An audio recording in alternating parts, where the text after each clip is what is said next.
আব্বাজি আমার ভালো করে বুঝুন বাবা, কাবা ঘরের তওয়াফ করতেছিলেন।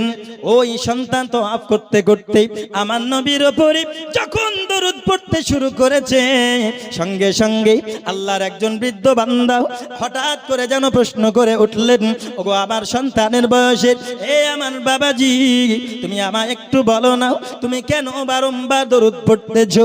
কাবা ঘরের তওয়াফ করার জন্য নির্দিষ্ট দোয়া রয়েছে, তবুও তুমি কেন দরুদ পড়তেছো? আমায় একটু তুমি বলো, কারণ আমিও আল্লাহর বান্দা। এই দরুদের গুরুত্ব, এই দরুদের মাহিত্য, এই দরুদের ফাজিলাত যদি আমি শুনতে পারি, তবে আমিও দরুদ পড়ব।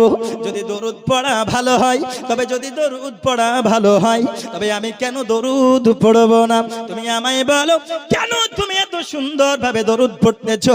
কাবা ঘরের তওয়াফ করার জন্য নির্দিষ্ট দোয়া থাকা সত্ত্বেও তুমি কেন দরুদ পড়তেছো? আল্লাহর এই বান্দা বলতেছেন, ওগো বাবাজি, আমি এই জন্য দরুদ পড়তেছি কারণ আমি জানি দরুদের কত বড় ফাজিলত, দরুদের কত বড় গুরুত্ব। কারণ আমি দেখেছি স্বয়ং নিজের চোখে। জোরে বলুন সুবহানাল্লাহ। এই আমার বাবাজি, তুমি কেমন করে দেখেছো? তুমি আমায় একটু বলো, আমায় একটু বলো। সঙ্গে সঙ্গে বান্দা বলতেছে, ওগো আমার বাবাজির বয়সের এ মুরব্বি, তবে আপনি ভালো করে বুঝুন, আপনি মনোযোগ সহকারে শুনুন। এ আমার এই গ্রামের আমার আব্বাজিরা জওয়ান যুবক, ও আমার সোনামানিক, একটু ভালো করে বুঝুন বাবা।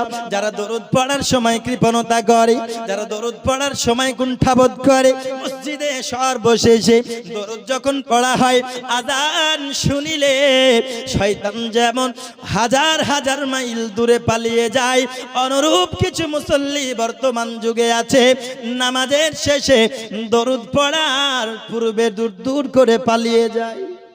আছে না? না, প্রত্যেক জায়গায় আছে বাবা। আমি আপনাদেরকে বলতে চাই, কত বড় দুর্ভাগ্যবান তারা যারা নবীর প্রতি দরুদ পড়ার আগে পালিয়ে যায়।